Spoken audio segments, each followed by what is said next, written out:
Good evening, ladies and gentlemen.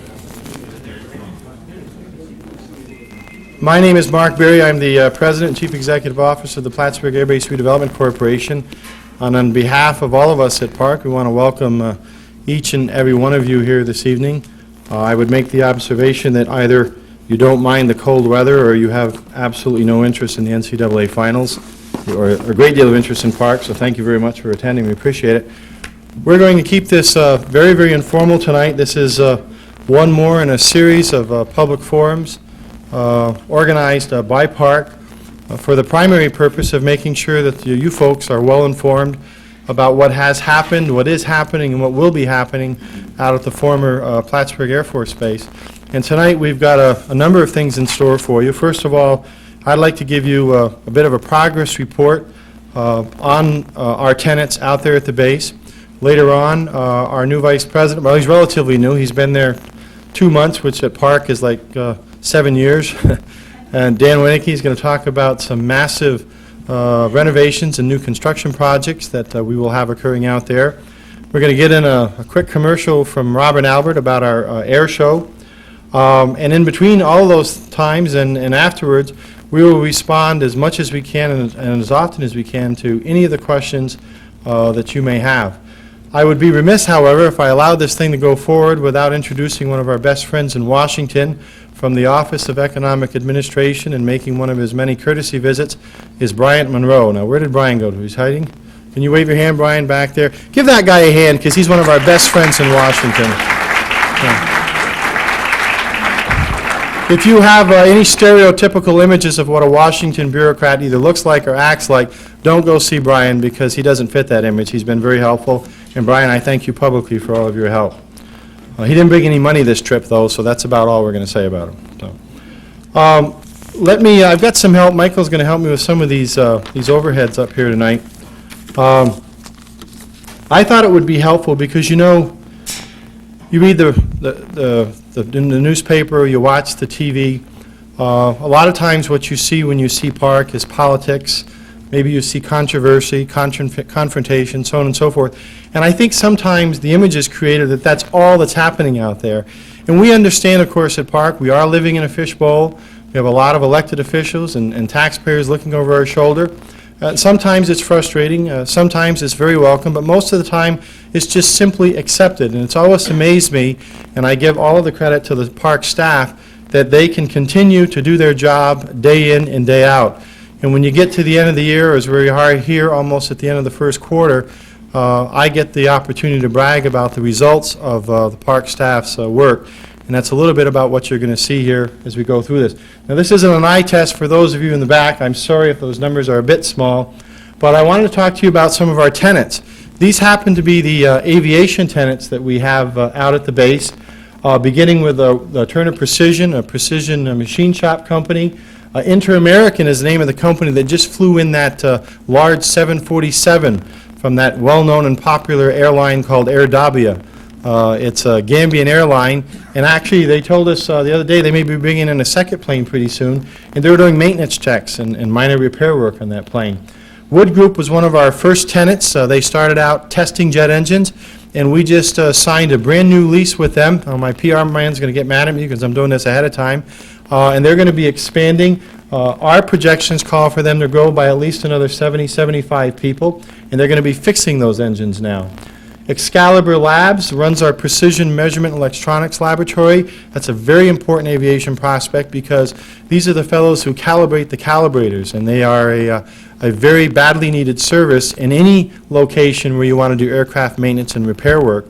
And they're here, and you may be hearing some more good news from them in the next couple of months. And Wood Group Aero also has some parts storage activity out there, and of course the jet engine activity. And I want to call your attention to the numbers on the right, because they show some creation of jobs, particularly over the years, starting in 1995. I've been teased a little bit about my sign out front at PARC, because it talks about how 360 jobs have been created. So I wanted to give you folks some of the breakdown of the numbers.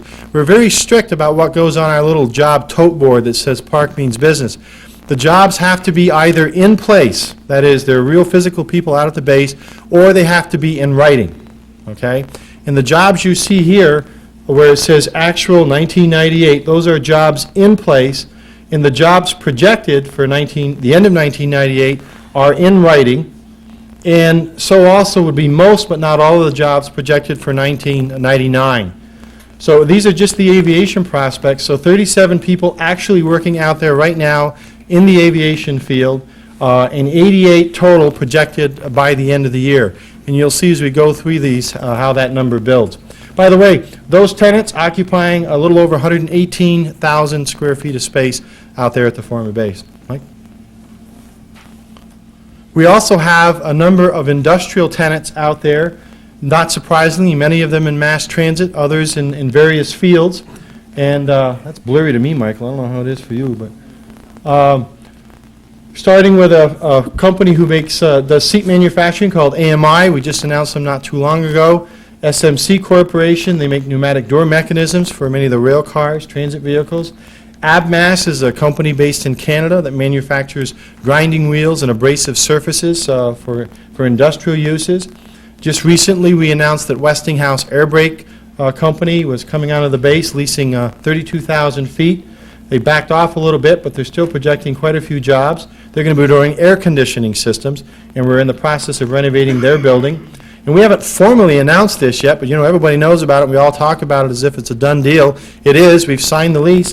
Bombardier will be constructing a $4.5 million test track out at the base, and they'll also be doing some sub-assembly work in about 30,000 square feet of space out at the base supply building. Hydrofab is another company that gets involved in hydraulic valves, and they're all signed, sealed, and delivered. And of course, the folks at TransEd leasing another 26,500 feet. Here again, if you look to the right, if you go out there right now, you will find 57 people working out there with these 5 or 6 companies. And by the end of the year, you're going to see some dramatic growth with TransEd gearing up, with Bombardier going full speed, Westinghouse Air Brake growing to close to 150 people. And you're going to see that figure climb very, very dramatically this year, and a lot more activity out at the base. These 5 or 6 tenants leasing almost 154,000 square feet out at the former Air Force Base.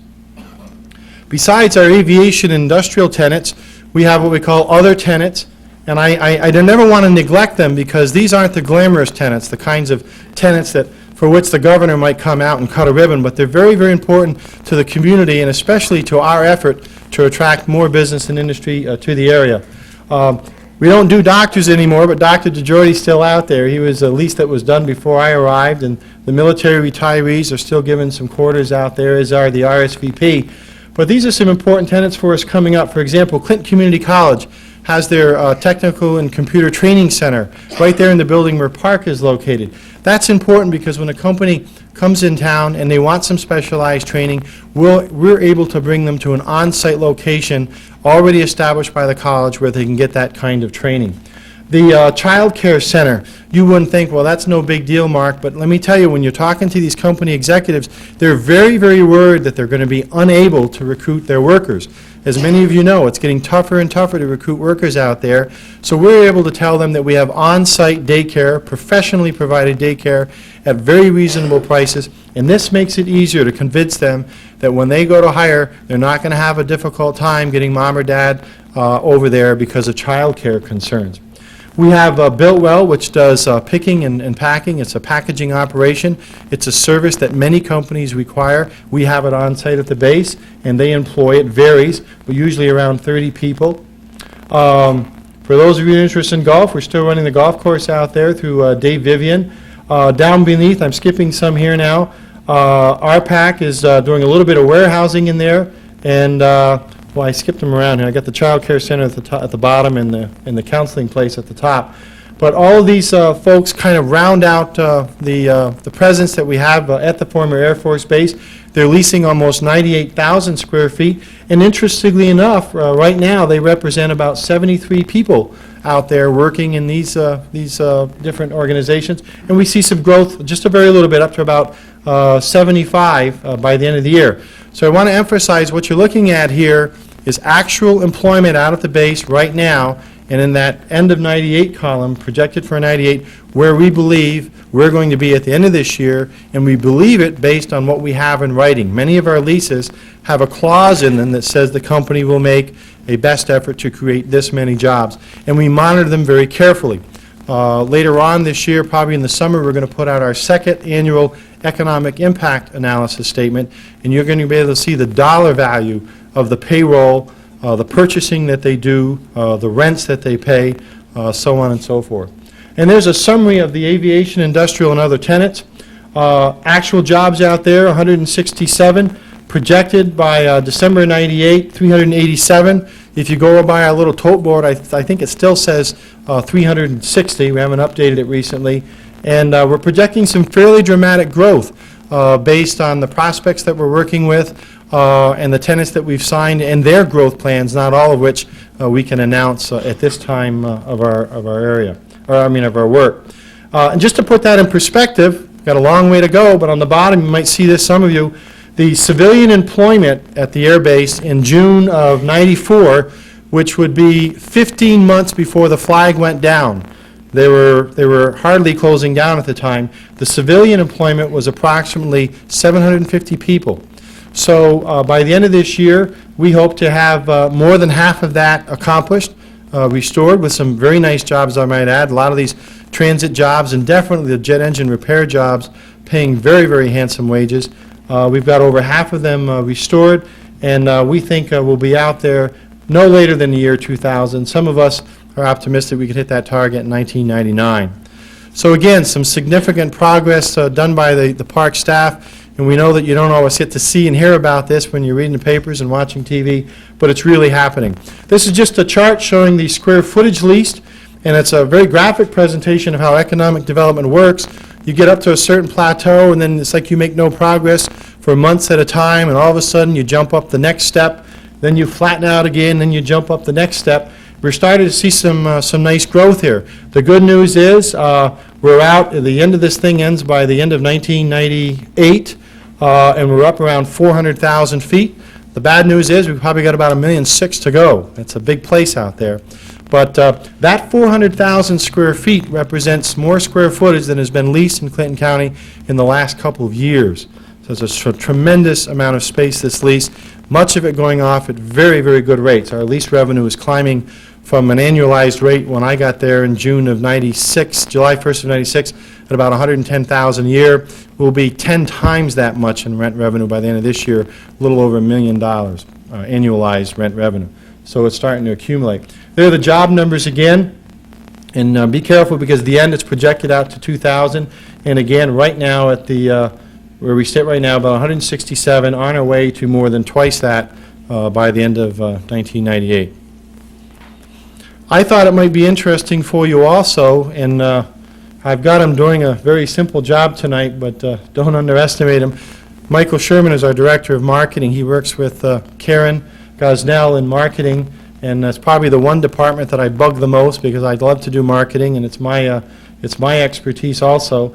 And they have done just a yeoman's job in marketing the Air Force Base both last year and this year. And we don't have any big secrets. We do it the old-fashioned way. We send to a CEO 2 or 3 or 4, even 5 letters. By the time he or she gets the 5th letter, Michael's on the phone calling them. They know why he's calling them, and he asks to go and see them. He asks them to come see us, and that's how we do it. We do a lot of direct mail marketing. Last year alone, 3 separate mailings, all of them 3-parters, to more than 1,350 companies, many of them in Canada where we seem to do our best. This year, more mailings planned, some of them already underway in areas like aviation, transit, certainly aviation maintenance, repair, and overhaul. You see a couple of 5-part mailers there, another 1,600 companies going to be contacted personally by the PARC marketing team. Go ahead, Mike. And in addition to direct mail, if you're out peddling real estate like we do, we go to trade shows. And you have to be careful with trade shows because they can charge you a lot of money to set up your little booth and shake a few hands. You have to pick the right ones. And I've learned over the 18 or so years that I've been in business which shows are better than others. Still learning a lot about aviation shows. I thought you might like to see the schedule for this year. Mike and Karen spend a lot of time on the road. I get to go with them on some of the bigger shows. This is what our schedule for shows looks like this year. You can see the number of exhibitors at these shows, and we've estimated in many cases, based on last year's shows, the number of attendants. Trade shows can be an inexpensive way to literally contact hundreds of companies. And when we go to a show, we don't just sit behind a booth and wait for somebody to stop in. Very often you'll see Mike and Karen going booth to booth, because many times your fellow exhibitor is a potential tenant. And so they work both the booths and the number of attendees, and we picked up a lot of prospects as a result of going to trade shows. I don't get to go to the one in Las Vegas, though. I think Michael's claimed that one for himself. So go ahead, Mike. And not surprisingly, our database where we keep all of our prospects, these are people whom we have talked to personally, who have contacted us, anything that suggests there's the real possibility. Now, they're not about ready to sign a lease. Some of these folks could be 2 years away, some could be 6 months away, but we keep track of them very carefully. Every single one of them gets a piece of mail from PARC every 6 weeks. That's how you keep a prospect hot, and that's how you keep them warm. And you can see some growth here. Back when we got there in June of '96, we had about 40 of them in the database. Now we have 10 times that many, over 400 of them, and that's going to continue to grow. And in our business, like in a lot of things in life, we play what's called the law of large numbers. The law of large numbers says if you do anything 10 times, you will succeed at least once. So we send out 100 letters, we're probably going to get 10 appointments. If we get 10 appointments, we're probably going to get one seriously interested person. And the idea is to get as many of those as you can, and that's why that database is very important. And that single blue line is a marvelous tribute to Mike and Karen and everybody at PARC who works in the marketing. And I'll tell you, there's another key fellow here. If I get him to raise hands. Bill Malott here? Where's Bill? Bill's our Director of Tenant Services. There he is, right there. And Bill's the one that has in his head, I think, where every piece of machinery, equipment, bed, furniture, computer, and chair is on the base. If the base is ever sold, he goes with it. He knows where it all is. And with Michael bringing him in and Bill handles the tours, they get a bird's eye view of what we have available. And very often, they simply ask for something, and Bill's the one that can come up with it. I'm convinced that anything you need, we have out there. And Bill's very critical. Now, let me tell you that, oh no, Mike, you can hold that for now. I'm going to ask Dan to come up here. Sorry, Mike. There is an economic impact, of course, derived from companies coming in and putting people to work. There's the payroll, which presumably the local person spends primarily in the area. The company purchases things. They pay their rent to PARC, which is money that's circulated in the local economy, and that's all part of their economic impact. But there's something that we have a tendency to forget when we're looking at PARC's operations, and that is what PARC is bringing to the table. And I'm not talking about our payroll. Okay, what I'm talking about is federal money and state money that we have gotten our sticky little hands on and are spending in the area on renovations and construction. I'm one of the luckiest guys in the world because this past year, very late in the year, we started them, I think, the last day of the year, we picked up one of the best CEOs in the North Country. He came out of the plastics industry, and the first thing I was able to do was talk him into handling our special projects. And he's working with our Director of Special Projects, Eric Day, and you're going to see from Dan Winnicky, our Vice President at PARC, just a massive renovation and construction effort, and I'm going to let him talk about that, and I think you'll be very, very impressed because that's all money going into the local economy. Dan?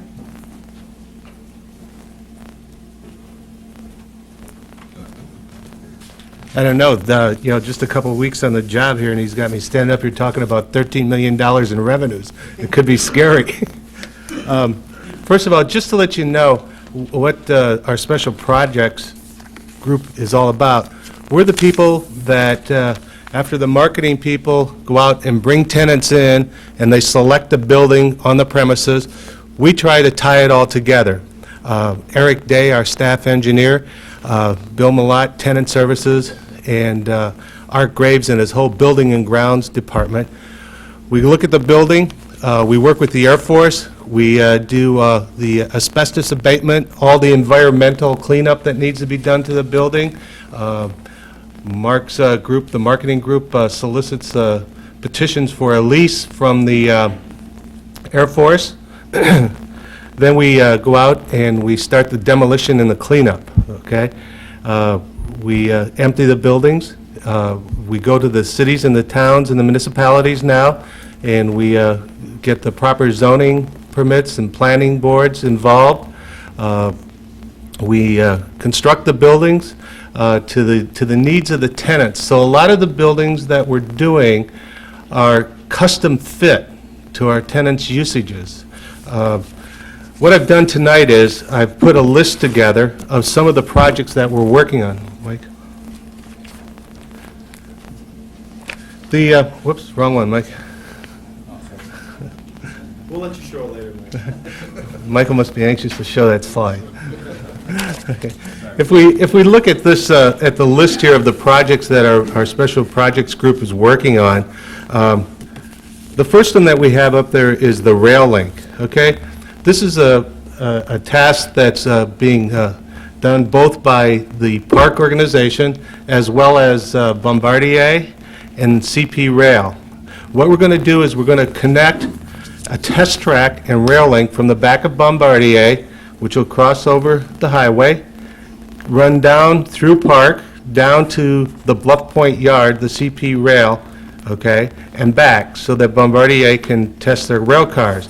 This is a $1.9 million project, okay? What we're doing, at the same time, we will hire a small rail, short rail operator, okay? We will service the tenants on the other side of the highway, the plastics companies, with their freight coming in, as well as service the tenants who will be located in our park buildings. The next building is building number 2622. This is a 100,000 square foot building. It's currently rented out. The building is split by Vapor, which is the Westinghouse air conditioning and door people, and Bombardier for their electrical assemblies will take the other half of the building. Building 2363 is 30,000 square feet. It's AMI, and they are a seat assembly plant. The Wood Group, the jet engine people, have 2774. We haven't had to put very much money into that. The numbers that you see on the investments are the total investments for the projects. Those investments are also by PARC, and some of the monies are coming from the tenants, as well as 4 or 5 different funding and grant agencies that our accounting department ranges for. On the bottom, you see new construction. We have a section of land that's 4.94 acres. We're putting up a 50,000 square foot building on that property. It will be able to be subdivided into 2 25,000 square foot leasable buildings. The building, as per our meeting this morning, will be situated on the lot so that if we have a tenant who is interested in a 100,000 square foot building, we will be able to put another 50,000 square foot building on the back side of it, make it all one building, or have 2 separate buildings. And that kind of came up last week. We had a tenant come in who's looking to relocate a plastics company from Georgia, and he may be interested in 100,000+ square feet. So before we broke ground and situated the building on the lot, we're planning for the future, so it gives us the most flexibility. Mike, the next one? Oh, okay. The 2815 is Trans Ed. I'm sure you've all read and heard enough about Trans Ed the last couple of weeks in the paper. They were there today selecting some office furniture. Everything is go-ahead. They've employed 6 management people from the area that'll start work on Monday the 16th. Their training programs will start. When the managers are trained, then they will start to employ the assembly people, and they also will come from our immediate area. The next building is our main hangar, okay? This building is 166,000 square feet. If you happen to have an opportunity to go down Nevada Avenue at this time, you'll see a big tail piece sticking out the rear end of that building. That's a 747 that landed a couple weeks ago.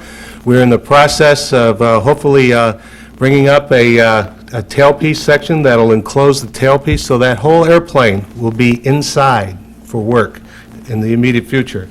We're talking about $5 million, okay?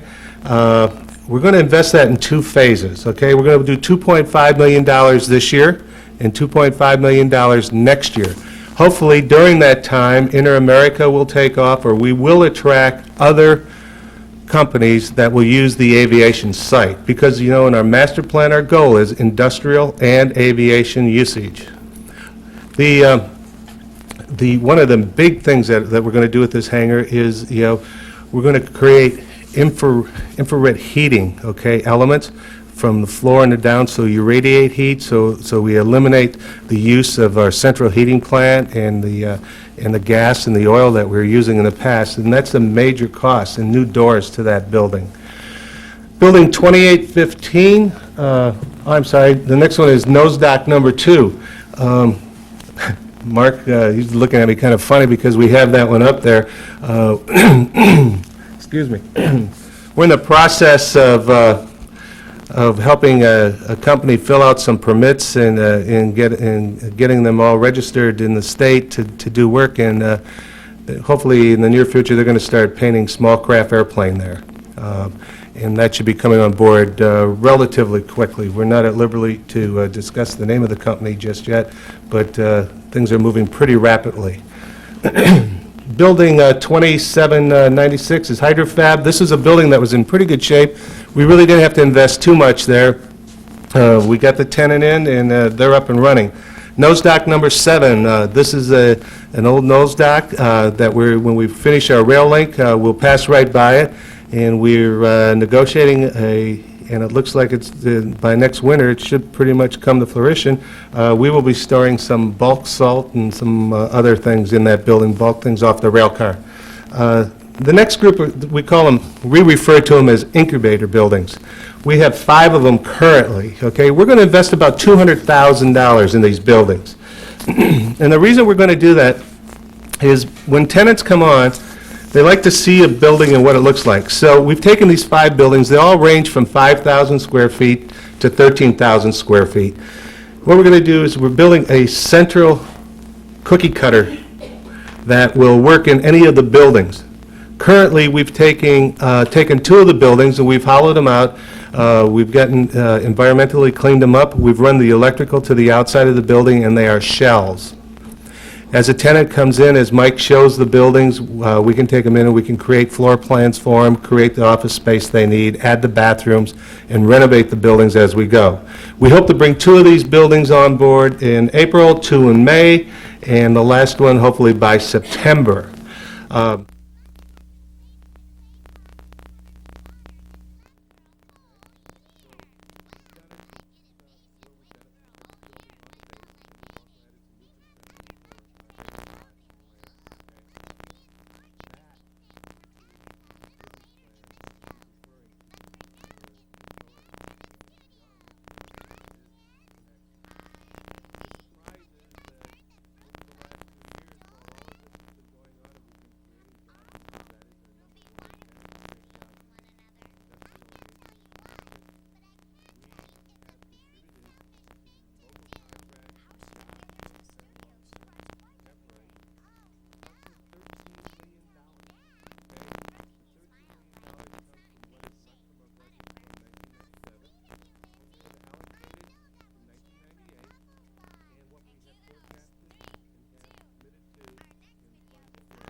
Yes, sir, back here. And this pertains, I guess, to along the same lines. If PARC gets its authority status, you will be authorized to issue industrial bonds. That's correct. What are the current limitations and plans for any such issuance, and who is the ultimate obligator on those things? Industrial revenue bonds are a financial tool used to, frankly, to affect generally a tax-exempt status for the project. It's misunderstood by a lot of people, including me when I first started doing those over a dozen years ago, that somehow there is either a federal, state, or even a local obligation or obligator, is what you said. The way a revenue bond works is that the Industrial Development Agency, or in this case PARC, would issue this bond, this piece of paper. And it's issued for a particular project, XYZ company coming in and putting up $1 million building. Somebody has to buy the bond. Traditionally, it's a bank. The bank buys this bond, but they don't buy it based on what PARC's creditworthiness is. PARC has nothing to do with it. They buy it based on the creditworthiness and the financial viability of the project, of the occupant, which is the company. And what happens is the money passes from the bank through the IDA to the project occupant. And the project occupant is obligated to pay the bond back. The money passes from him to the IDA and then on to the bank. It's done through a series of leases and legal agreements.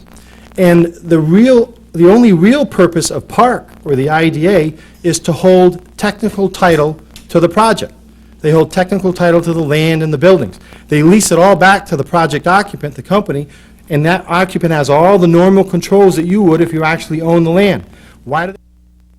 And what we've agreed to, and what the municipalities have agreed to, is PARC will adopt the same uniform tax abatement code that the county IDA has, and it can only be modified if the taxing jurisdictions want it to be modified. So our authority completely empowers the taxing jurisdiction, the school, the town, the city, or the county, to give as much or as little a tax break as they want. And I want to emphasize that in an instance of industrial revenue bonds, the only one that's caught holding the bag if the project fails is the buyer of the bond, which is the bank. And believe me, they don't buy those bonds unless they know the project occupant can pay them off. Long-winded answer, but that's how bonds work. A little bit complicated. Other questions or comments? As long as there's no tomatoes. We'll go back to you. Go ahead. At the end of this year, when the federal government is going to take the base, am I right or wrong? The record of decision clearly states that we have until the end of the year to achieve authority status, or they will exercise their rights to sell the base either by negotiated sale or public auction. That's what the record of decision says. Mr. Manhattan also said that he would vote against this. I'm sorry, I didn't hear all of you. Mr. Silvers from Manhattan said that he would vote against this, okay? If it came to his goal in his legislation was simple, that he would shoot it down. Now, what happens to all these tenants if the base gets shot and they say there's no more New York State? You are not the sole authority to... I'm not aware that Mr. Silver has already publicly expressed his opinion on this. Factual, he stated this. Yeah, well, if he had already stated that, we've got a long battle ahead of us. But let me try to answer the other part of your question. If the authority legislation fails, okay, if it is not passed in the New York State legislature, despite the fact that the town, the county, and the city have agreed on this, then we will not be able to comply with the deadline. And at this point, we are in uncharted territory. Most bases have never been given a deadline, but Plattsburgh is that far behind the curveball. So now the question is, will they extend the deadline? Will they proceed immediately and turn the thing over to the General Services Administration, and then we have the mother of all auctions? Or will something else happen? And I don't honestly know. Our goal here is to achieve authority status in the way, shape, manner, and form that the town, the city, and the county have asked us to do it, and we're going to stay on track as long as we can with that. Why is the committee or committees way behind and you're receiving the curveball? Why are we behind? Why shouldn't your homework been done now with the city, the counties, and yourself? I can only, my friend, I can only speak for the 22 and a half months that I've been there. I've been pedaling as fast as I can. This is not direct. Yeah. to you, it's just- No, I know. I think there are good reasons and bad that we got off to a slow start. Let me tell you, when a community loses an Air Force base, it ain't no picnic. I mean, it's hard to get everybody working together, but as I go around the country and talk to some of these other bases, I think we've climbed the ladder pretty quick.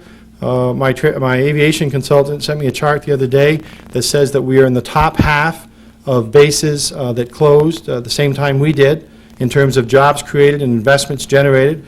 And I would also point out that there were only a handful of communities that were stripped and picked as clean as Plattsburgh was. You know, you go to like a lot of these other bases, they were left with the Defense Financial Accounting System office. They have an Air National Guard or an Army Guard unit. They have a laboratory like Griffiths does in Rome. They were left a federal presence. Plattsburgh's federal presence left it. We were left with absolutely nothing at all. So every job that we've created has had to be a new job with no help plowing the runway and those sorts of things. We still get from John and his friends a lot of money to help us out, but that too will run out, and so the struggle continues. Other questions or comments? Yes, ma'am. I'm going to switch gears on you. You talked a lot about the industrial jobs and aviation, and I know that's your primary focus right now, but what about the other jobs that you're talking about trying to bring to the base? Is anybody working on those at all, the cultural and recreational opportunities, technological and service jobs? What's being done in those areas? Our mission, of course, focuses on increasing the economic opportunities, but we also mentioned in our mission statement some of the social, recreational, and other opportunities that can be increased. And we want to do all of it, of course, in a financially and environmentally sound manner. It's interesting that you bring that up because although our first two goals is an industrial use and aviation use, we have another goal that is all of the other uses, and it represents our efforts to try to make some use of the historical assets. It represents our effort to try to utilize in the best way possible all of the recreational assets out there, to do what we can to further the social and the cultural objectives of any intelligent community that wants to grow. But I'm going to be honest with you and tell you that many times they do get short shrift because we focus so heavily on the aviation jobs and the industrial jobs. So if you scan those other uses, you find out that in terms of recreation, we're leasing out all the ball fields and trying to make use of those facilities. And we got an air show coming up. If you look at the historical assets, we're trying to protect them. But other than the Randy Beach's Antique Car Show and the Historical Society, we're not doing an awful lot in historical. Our report card doesn't look so well in those other uses. I think it'll come with time as we accomplish the bigger goals. We're not ignoring it, but it doesn't get the same priority. Yes, sir. You're in agreements to give the city those 4 parcels of land? What we have agreed, and Shirley and Dan and whoever else from the city, and correct me when I make a mistake here, what we have agreed to give the city is the lakefront property. We're still trying to figure out exactly where that boundary is going to be. We've agreed to give them approximately 180 units of the renovated housing. And we're prepared to execute a separate legally binding agreement right now as PARC currently stands.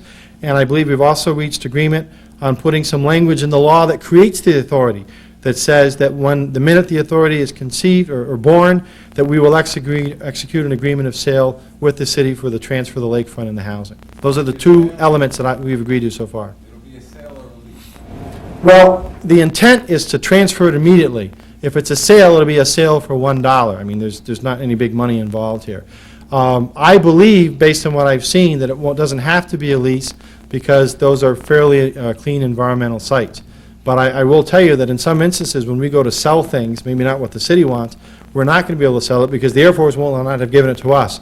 There are spots of the base that are still environmentally, they're not dirty, but they require monitoring. And those parcels, they will simply lease to us for maybe 99 years. So if anybody else wants them, will have to lease them from us for 99 years. But I think the city parcels, that's not a problem. So they'll be transferred. Now, if they want to give us more than $1, we'll take it. So. What about the town? What's the town get out of it? So far, the town's been very nice. They haven't asked me for anything. But give them a few days. They'll come up with some. I think they've been eyeing the golf course. They're smart. So, yeah, they may be smart. That's right. Oh, Rebel's here. Sorry, Rebel. I didn't see you. Money to keep that up. Anybody that takes those housing, the government couldn't even keep them up. Whoever takes them over is going to have a real bad time. I understand. Other questions or comments? Way in the back. What are you going to do with the gyms on the base? Oh, that's another good question. We actually have 2 gymnasiums. We have one in the new base, right next to a great big pool, and then we have one in the old base. And I'm going to pick on John Haru a little bit, my site manager, because the Air Force, for reasons which I suppose make some sense, they don't want us to get in the business of leasing these buildings up for a week or 2 weeks. And yet, that's the kind of demand that we have. We have a lot of groups, intramural clubs, pick-me-up indoor soccer clubs, some of the schools, for example, and no one entity has the financial ability to lease the gym or the gym and the pool from us for even a single year. And yet, the minute we take over a building, the Air Force likes to see us take it for a whole year, and they also want us to pay the bills.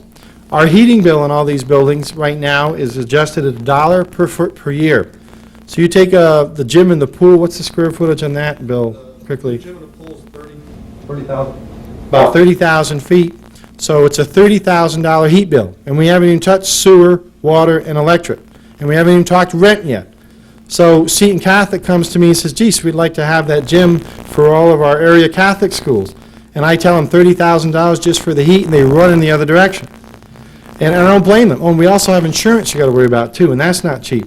So we're between a rock and a hard place. We have the Air Force on the one side saying, if you want it, take it for a whole year, and we're not going to pay any of the bills. And then I got tenants who say, I'll take it for a couple days, and I don't have any money. And so we're going to have to wait until we got enough people lined up that'll take on the gym for a whole year, or, I don't think that's going to happen anytime soon, or we're going to have to wait until we become an authority, we take title to the gym, and then we'll do what we want to do right now, which is to come up with a daily rate and say, okay, the daily rate is this, and whether you're Seton Catholic or Plattsburgh High School, you can pay it, you're in. And for those kinds of facilities, we're not going to be looking to make a fortune off of them. We'd just be happy to pay our bills. So that's where we sit now. That's where we want to be. Tough nut to crack and a great question. I'm glad you asked it. What else can I tell you? Other questions, ideas? Mark, has the pool at that new base gym been destroyed by lack of use? No, the pool continues to be filled with water. It's maintained complements of the Air Force. They even treated it not too long ago. And by the way, I tell you, the reason they keep the water in it, because I'm told because of the high water table, if they took the water out, the whole thing would collapse. Is that fairly correct? Something like that. So yeah, the water's still in it, and I wouldn't go diving in there right now. You'd probably find something worse than zebra mussels in it, but it could be made ready fairly quickly. Fairly quickly, yeah. So, what else can I tell you? Other questions? That's a quiet bunch. You know, I recognize a lot of these faces from previous forums, and many of you, although you may not agree with everything that PARC does, we're certainly agreed that what happens out at the former air base is a priority. I want to compliment you on your interest in what we're doing. I want to encourage you to keep our feet to the fire.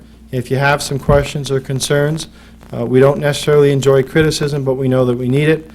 Keep on coming at us, and say a prayer for us, because we got some tough battles ahead in Albany for that authority legislation. Oh, one question over here. Go ahead. Yes, Mark. Most of the emphasis has been on the new base and the aviation end of it. The old base, the housing, Colonel's Row, assuming the authority goes in next year, like we all hope, what do you foresee as the outcome of that? Is anybody going to maintain the buildings at all, cut the grass, or exactly what? Still waiting for Clyde to come and bail me out and take the whole thing, but he hasn't done it yet. In reality, I don't think that's going to happen. I don't think he can afford it. Yeah, as it stands right now, the old base would be turned over to the authority also. We have no immediate plans. We recognize that some of the Colonel's Row can be used for executive and management housing if the board and the real estate market permits. The Oval, of course, is a center for recreation. There have been thousands and thousands of kids and parents out there in the last couple of summer seasons, playing out there. I think it's going to become more and more of a community center. If the city gets to the point where they can get that rec trail set up, I think you'll see more activity out there, but no immediate plans for the Oval itself. I will say, and this has received some publicity, that we are very close to finalizing the deal with a developer out of Watertown, Mark Purcell and Don Exford, in setting up a senior citizens complex out by the Nevada Oval area. They're contemplating a congregate living unit, which is a single large building with about 40 to 45 units within it, and then surrounding it another, I believe, 30 to 40 units, independent living units. We have a lot of hurdles to cross in that project, or to overcome, but if that goes forward, I think you're going to see that expand rapidly, and Mr. Purcell and Exford have also indicated an interest in a second phase, which would be designed and catered toward military retirees. So I think you're going to see the development on the old base be rather slow. You'll see some activity out there in Nevada Oval first, a lot of soccer playing and baseball playing, a couple of people filling up pieces of the Colonel's Row, and then a long wait until you see a heck of a lot more. That's what I think is going to happen. Gee, I was going to say goodbye. Okay, go How ahead. you doing? No, that's what I read in the paper, because they said financially secure senior citizen housing. Right. When they said financially secure, to me, it was more or less, it's still for people that got money. And up here in the North Country, there's nobody that's got money, even with this air show. It's easy for $10, but the problem is that $10, you gotta find it. You gotta find $10 to come to your air show. And without a job, it's I heard Shirley O'Connell's got a few bucks, but now, let me tell you something. What Don Exford and Mark Purcell found, they've got one of these projects for what they refer to as financially secure seniors. By the way, you know what they mean by that? I asked about this. They mean people like my mom and dad, who happen to both be retired government workers. They paid off the house in Champlain, New York, and because they got sick of worrying about the house, when they went to Florida for 4 months, they finally said, to heck with it, sold it, took their money, and moved, and by the way, my dad's boat, which I used to fish on, and moved to Sebring, Florida, and now they're living there forever. And that's what they mean by financially secure senior citizens. They did a project like this that they want to do here. They did it in, what's the name of that place? Lowellville, New York. Have you ever been to Lowellville, New York? I mean, it's a great place, but if you blink, you'll miss it. They filled up the units before it was even finished. They did a survey here, and they came up with 4 times the demand that they discovered in Lowellville. The average age of the occupant in Lowellville is 81 years old. Okay? Their average customer has $100,000 in equity. That just means they paid off their house, that's all. All right? But they have a steady retirement income, too. And in here, we've got retired correction officers, retired teachers, retired college professors, retired nurses, retired professional people, and we keep losing them. They get to retirement age, they run down to Florida for a month, then it's 2 months, then it's 3 months, and they're always down there in Florida wondering if the furnace kicked on, if the paper boy has 28 papers stacked up into the box, and every burglar in town is having a good time. And they finally give up. And they said, heck, we'll just sell the place and move to Florida. And we lose 2 great people who can contribute to the community, 2 incomes, retirement incomes that could be spent here. And I think this project is a way to keep our senior citizens who should be able to enjoy their golden years in what was their hometown, still go to Florida without any headaches, and help the local economy at the same time. I think it's a great project, and I think you may be underestimating the demand for those kinds of units. We're certainly getting a tremendous response from all 4 local senior citizens group. They're lined up, and those people, Exford and Purcell, they can't stop the phone from ringing. Let me go over here. So what are you going to do when these people go to Florida? Are you going to maybe renovate the houses to other people? No, actually, what these folks are planning is a brand-new series of units. They're going to construct new buildings. And what they do is they buy into these apartments, or they buy into a unit, and everything's taken care of for them. So they can literally go live in Florida for 3 years, and they don't have to worry about their housing unit. There's somebody there that does all the maintenance. They get 2 bills every month. One's the rent, one's the phone bill. It's a worry-free, hassle-free environment. And when the daddy dies and she wants to come back to the North Country, there's somebody to check on her. And if she gets a little bit too frail, she can move into the big building. And there's simple medical care there. And she can share meals with somebody. And if she doesn't come out by 9 o'clock, somebody knocks on the door and says, Mrs. Berry, are you okay? That's what these units allow them to do, to go back and forth to Florida, to go back and forth to their families and not worry about their home. And so nothing happens. It's their place, and they'll keep going back to that place. This is brand new construction, what we're talking about. And by the way, when they put them up, they'll take down some of that crappy stuff that's already there, which is really neat. with the asbestos. Dan? Let me just flag one more time. It's not that dire on the old base either, because a few months ago, there was a meeting between Mr. Barry, myself, and Bill Berman, and Bill brought to the city council a proposal that the city has a responsibility with the old base, just as well as PARC does, and that we should attempt to enter into some type of a joint marketing program to market that oval area. And that's a very important step for the city to take, and Mark had made it very clear at that time that their focus has to be aviation and industrial, and I think that soon enough you'll see the city coming forward with what we can do to assist PARC. So it's not all that bad on the old base that's going to sit there and rot. We feel it's pretty darn important to the city that this thing be somehow filled up also to enhance the trail when it goes in, enhance our lakefront property when it's transferred to us. We have to do that. So it's not that dire that, I just wanted to mention. It has potential, and I think if the city and park work together on it, we can achieve more in a much quicker manner, too. So, local government's going to read house park authority at the end of this year. What happens to the people that are on the base that already have the leases? The local governments have agreed in authority. What we're waiting for is a state approval. The leases will have to be respected by the Air Force and by any future owners. Okay, those leases are going to outstrip any transfers. It's tough for me to speculate how that would happen. I would think, for example, if I were leasing an entire building in the base and I woke up one morning and discovered that the Air Force was selling off everything, Park was disappearing as the landlord, I'd probably go to the Air Force and say, I'll buy the building I'm in.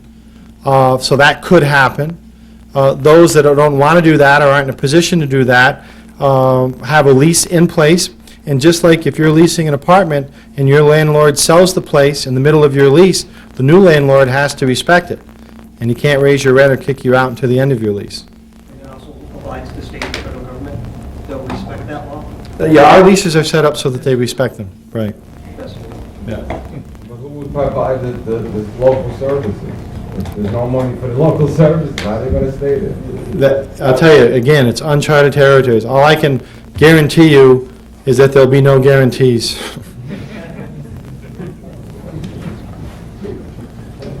I want to thank you all very much. We appreciate your help. I hope you enjoyed yourself. Got a few questions answered. Have a safe trip home.